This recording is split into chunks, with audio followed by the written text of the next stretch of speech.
Boa tarde, mais uma vez, Santa Catarina. Que bom estar aqui com vocês, meus amigos e minhas amigas. E esse é o seu programa Saúde em Foco, trazendo para vocês informações de qualidade relacionadas à área da saúde, à sua saúde. Você tem se preocupado com a sua saúde? Vamos lá! Bem, se você tem críticas, sugestões, você quer ver as entrevistas anteriores ou quer mandar alguma pergunta para os nossos entrevistados, então acesse o nosso site. Ali você vai encontrar todas essas informações. E hoje, gente, é um assunto de extrema importância. Você sabia que as mortes no país e no mundo inteiro, boa parte delas, precoces e às vezes não, são causadas pelas doenças cardiovasculares, principalmente o infarto no miocárdio. Engano seu se você acha que é só na pessoa de muita idade que o infarto ele vem vitimar a pessoa. O infarto ele pode dar em pessoa jovem.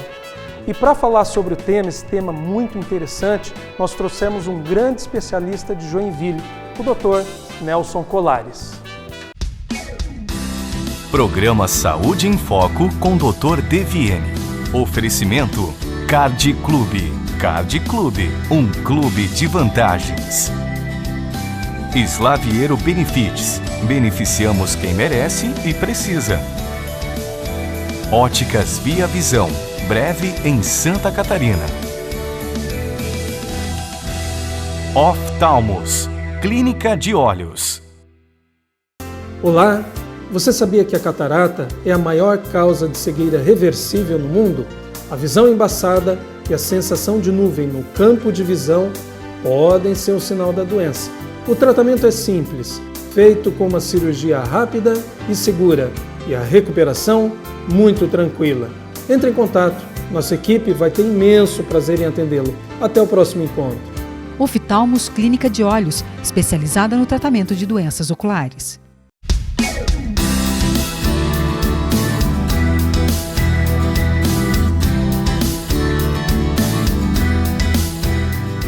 Gente, então, como nós havíamos anunciado, hoje nós trouxemos um grande cardiologista para falar para a gente sobre a saúde cardiovascular.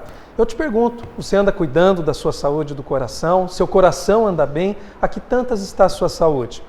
Hoje o Dr. Nelson Colares Faria Santos vai nos responder algumas questões sobre a saúde do coração, saúde cardiovascular e as doenças que podem inclusive matar as doenças cardiovasculares. O Dr. Nelson, além de especialista em cardiologia, ele é subespecializado em diagnóstico por ecocardiografia, diagnóstico por imagem do coração. Dr. Nelson, nossas boas-vindas aqui no programa, uma boa tarde. Boa tarde, doutor Neymar, boa tarde, telespectador. Estamos aqui também na tentativa de cooperar, ver se trazemos melhor essa saúde cardiovascular do Joinville. Muito bem. Bom, eu queria primeiro saber o infarto agudo do miocárdio, né, que eu acho que é uma das principais doenças cardíacas. Qual a importância dessa doença? Bom, não sou eu que respondo isso aí é uma preocupação de todo mundo. Eu diria para você, principalmente o mundo já desenvolvido, os países ocidentais, os países industrializados, onde ela figura junto com o AVC como uma das maiores causas de morte, maiores causas de internação, levando aos cofres públicos dos devidos países bastante déficit no final do ano, e por isso, né, existe um trabalho enorme, uma tentativa enorme de reverter esse quadro e que é muito complexo. Quer dizer, é um problema mundial de saúde pública. Com certeza, e um programa reflexivo e progressivo de saúde pública, principalmente nos países ocidentais e industrializados. Bom, então vamos fazer o seguinte, vamos começar a explorar o assunto, o infarto agudo do miocárdio, o infarto no coração, né? Quais são, Dr. Nelson, as principais causas dessa doença, dessa patologia? Bom, Ademar, a gente engloba essas causas dentro de um contexto que a gente chama de fatores de risco de doença cardiovascular. Ou seja, o que são fatores de risco? Fatores de risco são aqueles problemas que a gente vai acumulando ao longo da vida e que eles se somam, e a proporção que eles se somam, ele tem um poder progressivamente maior, eu diria que em progressão geométrica, em lhe causar um problema cardiovascular, ou seja, uma obstrução aguda do fluxo seu coronariano, levando a um quadro de infarto agudo do miocárdio. Quer dizer, são fatores de risco que você está falando agora para a gente, né? Esses fatores de risco, a gente conhece como leigo, no caso eu estou falando como leigo também, porque minha especialidade é absolutamente diferente de cardiologia, a obesidade, os alimentos gordurosos, e há muito essa questão, quer dizer, faz exercício porque vai fazer bem para o seu coração, não come fritura porque vai fazer mal, não fuma, não bebe, uma hora esse alimento faz bem, outra hora o mesmo alimento, não, ele faz mal. Quer dizer, o que interfere nisso, na nossa saúde cardiovascular? É o sobrepeso, é o estresse, é o cigarro? O que é, afinal de contas, que a gente tem que evitar e tem que estimular? Como eu disse a você, quanto mais fatores você tiver numa determinada pessoa, dentro daquele teorema de Bayes, né, quanto mais evidências de um determinado problema existir, mais aquele problema vai ocorrer. Então, tudo que tu falou está correto, não tem a menor dúvida. O aumento de peso, a hipertensão arterial, o tabagismo, a ansiedade excessiva, a presença de diabetes mellitus, a comorbidade, hoje a síndrome plurimetabólica, muito explorada, exige uma prevenção secundária importante nos consultórios. A gente tem visto que tudo isso tem levado a uma maior prevalência de doença cardiovascular no primeiro mundo. Só para o leigo entender, né, a síndrome plurimetabólica, pelo que eu tenho conhecimento, é aumento de colesterol, triglicéridos. Quais são esses marcadores específicos? Boa pergunta, Demar. A síndrome metabólica, numa maneira simples de se entender, são 5 elementos, tá, dos quais, se você tiver 3, já caracteriza a síndrome metabólica. Que 5 elementos são esses? Hipertensão arterial, ou seja, níveis tensionais maior do que 13,5 por 8,5, 14 por 9 em algumas escolas. A presença da circunferência abdominal em mulheres maior do que 92, 93 centímetros e maior que 102 em homens, circunferência abdominal. A terceira coisa, a presença da hiperglicemia de jejum ou diabetes. Glicemias superiores a 105, 106 já são marcadores importantes para a síndrome metabólica. Quarta coisa, presença de triglicerídeos acima de 150 miligramas por cento, é um quarto fator. E o quinto fator é a presença do bom colesterol igual ou menor que 35 miligramas por decilitro. Se você tiver 3 dessas 5 condições, você se incorpora na síndrome metabólica. E hoje, a gente sabe que essa síndrome metabólica ela realmente tem uma importância muito grande na gênese precoce desse problema cardiovascular. É uma barbaridade. Então, quer dizer, para você ter a circunferência um pouco avantajada, não é muito difícil, em função dos fast foods, né? Ter estresse, ansiedade, também não é difícil, gerando marcadores maiores. Ter hipertensão em função do estresse. Então, quer dizer, a sociedade ocidental parece que está empurrando a gente para uma situação cardiovascular que é um pouco delicada. Nós somos, então, um produto de uma sociedade que está conturbada, a gente pode falar isso? Não tem a menor dúvida, né? Eu acho que todos nós temos a experiência do dia a dia da concorrência, né? Da vida tumultuada. Quem de nós hoje não trabalha em função, tem um celular, às vezes 2, 3 celulares no bolso, um laptop, 2, 3 telefones fixos. Quer dizer, então, você está sempre, vamos dizer assim, alcançável para qualquer coisa, para qualquer notícia ou para qualquer coisa que seja possível de você resolver ou não. Em suma, isso traz muito estresse, muita concorrência. E isso se repercute na doença cardiovascular. Naturalmente. Eu gostaria de abordar um assunto referente justamente aos fatores de risco. E eu vou abordar esse assunto baseado no meu histórico familiar. Então, normalmente, eu, como pessoa normal, faço as minhas revisões todos os anos do coração. E na minha família, 2 avós morreram de infarto agudo no miocárdio. Meu pai fatalmente faleceu por infarto agudo no miocárdio. 2 tios meus faleceram. Então, quer dizer, quanto mais casos na família eu tenho, pior o fator de risco ou não. E eu tenho quase que certeza que boa parte do telespectador que está assistindo a gente agora, se não é cardiopata, conhece alguém cardiopata ou tem alguém na família cardiopata. Acho que isso é importante para a conscientização geral. Existe esse fator de risco aumentado, potencializado ou não? Ademar, excelente a sua pergunta. A gente lida nos consultórios, todo dia com essa abordagem sua. Ou seja, existe uma dupla interpretação desse fenômeno. Bom, no teu caso, respondendo a tua pergunta, você me cuidaria bastante, porque é relevante a tua história de mortalidade cardiovascular. São vários membros, principalmente se você tem membros do sexo masculino com menos de 58 anos e do sexo feminino com menos de 63 anos. Isso já entra em algumas classificações de risco modificadas, já entra como um critério de risco cardiovascular aumentado.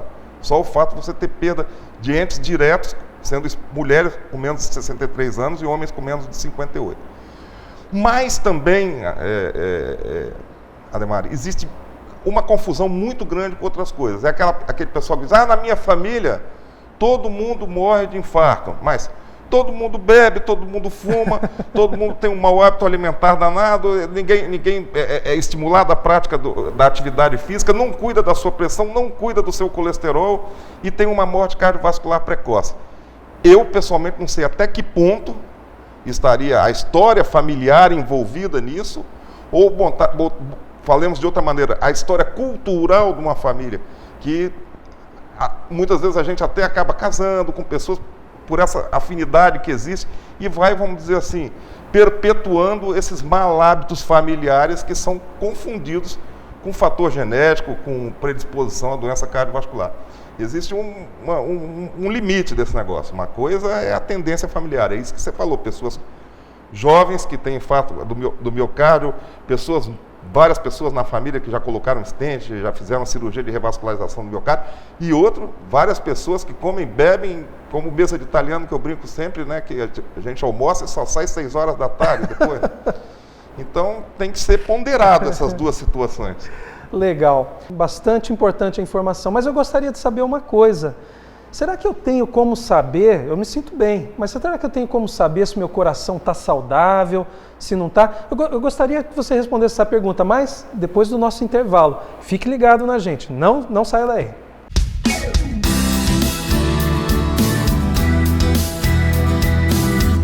Nosso tema de hoje, cirurgia para eliminar o óculos. É a cirurgia refrativa com laser. Rápida e indolor. Para você, até nunca mais. E para você, até a próxima. Oftalmos Clínica de Olhos, especializada no tratamento de doenças oculares.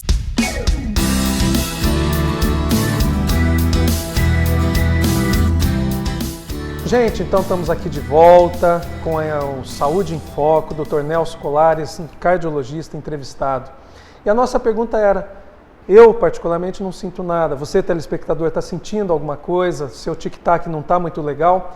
Como é que eu posso saber, Nelson, se existe alguma coisa dentro do meu peito que não está normal? É só a consulta preventiva ou eu tenho necessariamente que apresentar alguns sintomas? Como é que eu sei? Como é que eu posso desconfiar? Eu não estou muito bem do meu coração. Ademar, a gente, infelizmente, tem um chavão, né, dentro da cardiologia que é do conhecimento de todos, mas a gente tem que lembrar mais uma vez que muitas vezes o primeiro sintoma de uma doença cardiovascular é a morte súbita. Então, nesse aspecto da morte súbita, o maior causador de morte súbita são as doenças cardiovasculares. Então, eu sempre brinco, feliz é quem tem recado, que ainda sente uma dor no peito, sente um cansaço, porque, infelizmente, muita gente parte dessa para outra sem ter sintoma nenhum. Essa é a grande verdade. Mas eu acho que a consulta preventiva, a avaliação médica preventiva, o controle da pressão arterial, o controle dos níveis de glicemia, o controle dos lípidos plasmáticos, é uma coisa importante. Isso tem tido um reflexo muito grande, positivo, em relação à prevenção da doença cardiovascular. Então, e uma coisa que eu queria salientar, e eu quero o seu parecer como especialista. Eu sei, por conhecimento, por literatura e tudo mais, que a morte cardiovascular, quer dizer, coitado, morreu do coração, da noite para o dia não tinha nada, estava na flor da idade. Quer dizer, qual a incidência das pessoas jovens infartando? Porque infarto não é só em velho, não. E por que elas ocorrem, essas mortes súbitas, em pessoa jovem? Pela alta prevalência da doença, né? E hoje a gente tem um conhecimento da fisiopatologia, vamos botar assim, da doença cardiovascular melhor. Antigamente, vamos colocar, a gente tinha o conceito de que a doença ela matava como o mais importante fosse o nível de obstrução dentro de uma coronária, né? Por exemplo, se você tinha uma artéria, várias artérias entupidas, era uma coisa. Se você tinha uma artéria... Hoje, isso é um pouco olhado com um certo desdém. Por quê? Porque a gente conhece melhor o metabolismo do causador disso tudo, que é a placa de ateroma, ou seja, a placa que entope a tua artéria, aquela gordurinha que está dentro do teu vaso coronariano e que pode levar a uma obstrução. Então a gente sabe que essa obstrução hoje não está na dependência do tamanho dessa placa, e sim na qualidade dela. Então placas com parede fina, com grande conteúdo lipídico, são placas sujeitas a romperem e causarem um sangramento e uma morte súbita numa pessoa, muitas vezes sem sintoma nenhum. Às vezes uma pessoa jovem que teve um dia estressante, um uso abusivo de fumo. Infelizmente, hoje algumas outras drogas adrenérgicas aí têm uma importância muito grande, causando inclusive infarto sem placa nas coronárias. E a gente tem visto cada vez mais. E outra coisa que eu sempre chamo a atenção do telespectador, a prática desportiva sem nenhuma forma de orientação. É aquele cara que está com uns 40 anos, jogou futebol pela última vez há 10 anos atrás, está 30 quilos acima do peso, fumando 2 maços de cigarro por dia, e resolve, eu vou voltar a jogar futebol. E compra um par de chuteira e vai se meter no campo no sol do meio-dia ou das 3 horas da tarde para jogar uma partida de futebol. Está procurando problema. Isso não é o que a gente orienta em termos de atividade física e, sobretudo, de prevenção de infarto agudo do miocárdio. Então, por exemplo, eu quero me manter saudável.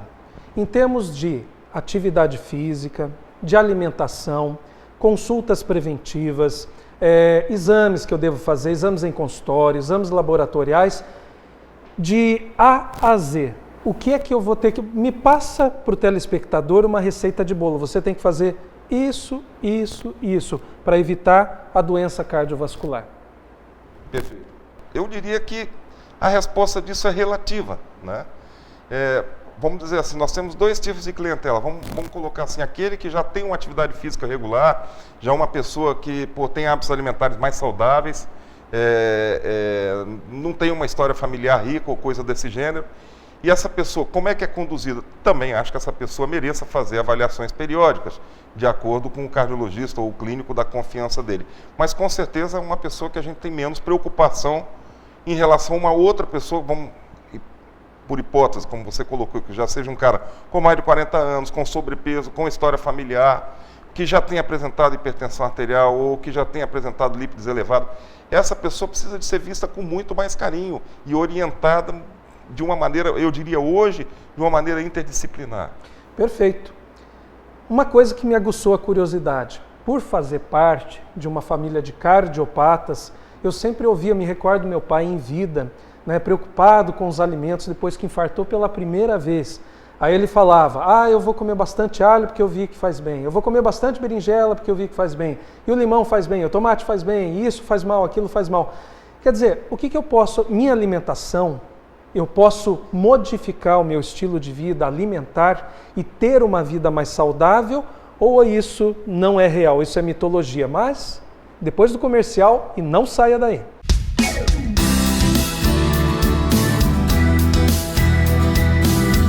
Olá, nosso assunto de hoje é o ceratocone. Essa doença da córnea que acomete o jovem leva à perda de visão se não tratada adequadamente. Ele deforma a córnea, que é a tampinha transparente dos olhos. O tratamento do ceratocone se dá através do implante de anel corneano ou do crosslink. Até o próximo encontro. Oftalmos Clínica de Olhos, especializada no tratamento de doenças oculares.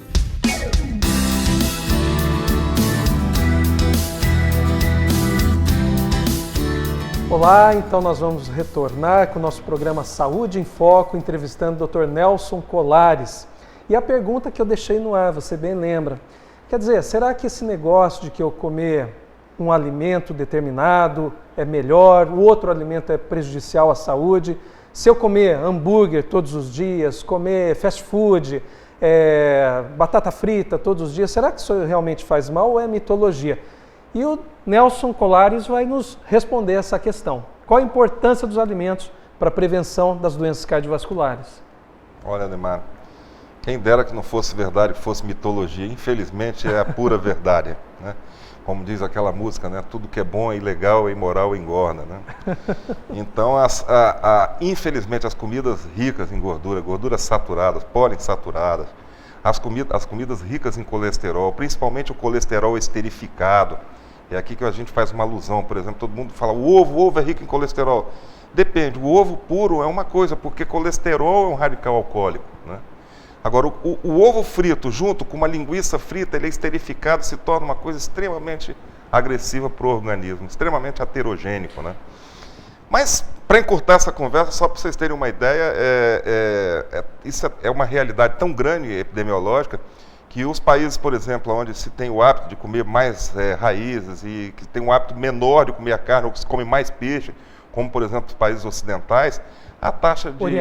Orientais, exatamente. A mortalidade cardiovascular dele é expressivamente menor do que nos países onde a gente tem o hábito de comer a carne. Cito para você também uma coisa importante, o tal do paradoxo francês, né? Que os povos que habitavam a região da França, onde tinham o hábito de comer leite de cabra, comer queijo, tomar leite de cabra, tinham muito mais mortalidade que os outros que tomavam vinho com azeite de oliva, né?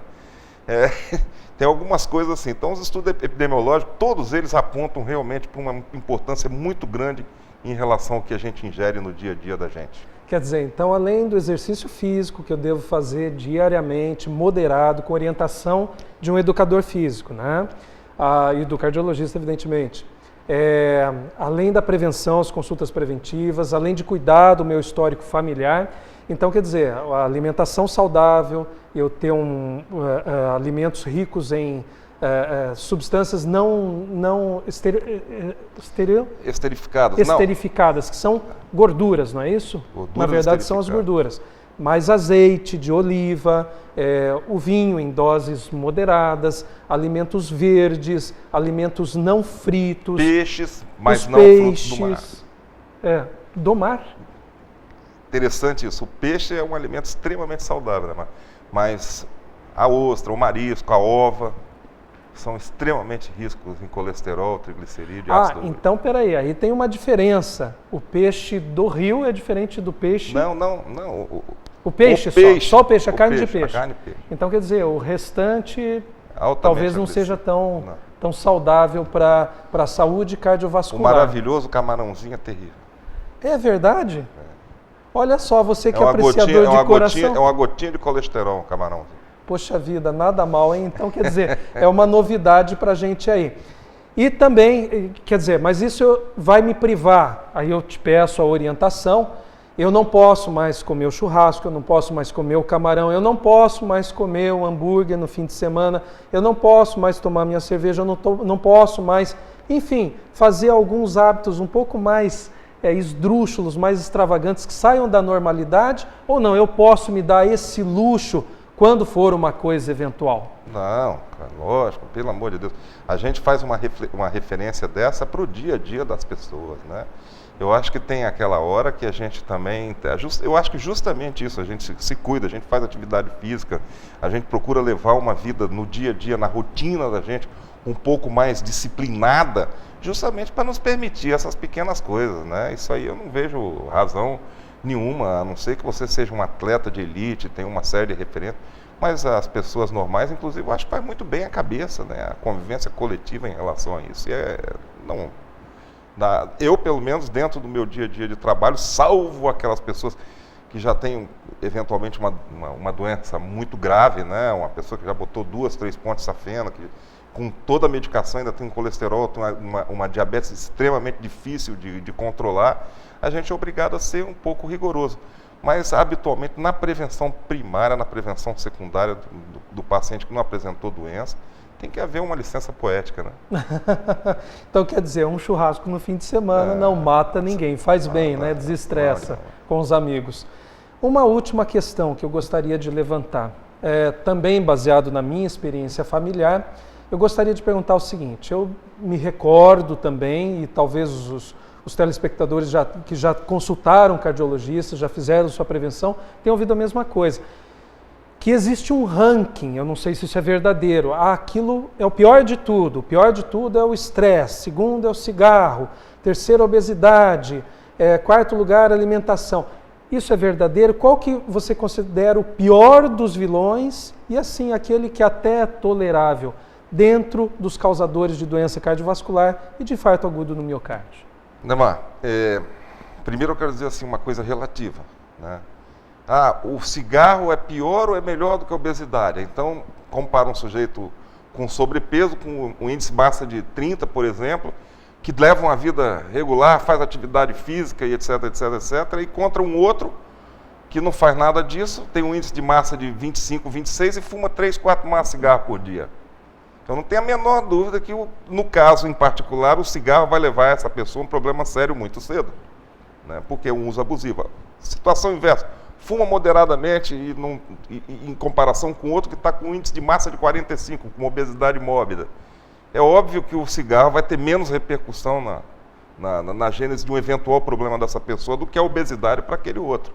Então, são fatores que são relativos. São óbvio, gente. Um é o tabagismo, realmente. A hipertensão arterial. A dislipidemia, principalmente aquela forma de dislipidemia em que a pessoa tem o bom colesterol baixo, o mau colesterol alto e o triglicerídeo alto. Esses são pacientes potencialmente complicadores. E a pior de todas, no meu entender, que é a presença do diabetes mellitus, sobretudo a diabetes mellitus não devidamente controlada, né? Então, quer dizer, são fatores que vão levar mais à doença cardiovascular, sem dúvida nenhuma. Gente, Nelson, esse assunto dá pano para as mangas. Eu mesmo teria 2, 3 horas aqui de pergunta e pergunta e pergunta. Eu vou recomendar para o telespectador, não deixe de acessar o nosso site. Ali você pode conversar com o médico entrevistado, ou melhor, você pode mandar suas perguntas e tirar suas dúvidas, inclusive. Mas certamente, nosso assunto de hoje ele é abordagem para mais 2, 3, 4 programas ao longo do tempo. Nelson, quero agradecer sua presença, que foi absolutamente enriquecedora aqui no programa. Muito obrigado. Obrigado, Ademar. Obrigado a todos vocês também pela a paciência de nos escutar. E estarei à disposição para responder as perguntas que forem enviadas para o site. Boa tarde.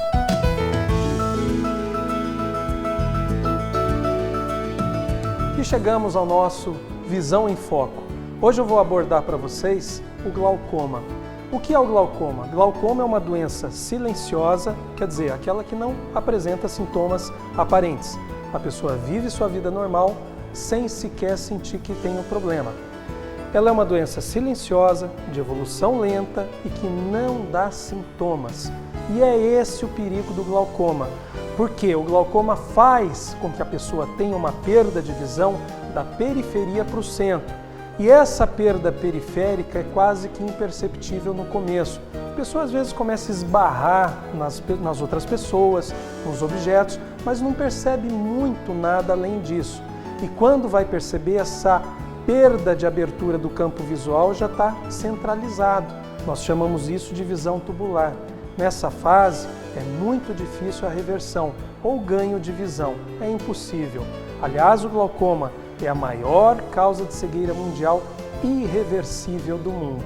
Teve o glaucoma e as consequências do glaucoma não tem como voltar a enxergar. Imagine você, 90% das nossas atividades dependem da nossa visão. E aí, sem visão, como é que você faria? Você estaria extremamente limitado. Se cuide, não deixe o glaucoma te pegar. Procure seu oftalmologista, procure uma clínica perto de você e faça seu exame preventivo. Então chegamos ao fim do nosso programa. Hoje foi super legal, um assunto muito interessante, que infelizmente trata de uma doença fatal, o infarto agudo do miocárdio. Cuide do seu coração, aliás, cuide da sua saúde, se alimente bem, pratique esportes, viva bem, viva mais, viva com alegria. Lembre-se, mais informações ou para ver programas anteriores, acesse o nosso site. Lá você vai obter mais informações ou entre em contato com um dos médicos que vieram para nossas entrevistas. Até o próximo encontro, um abraço forte no seu coração.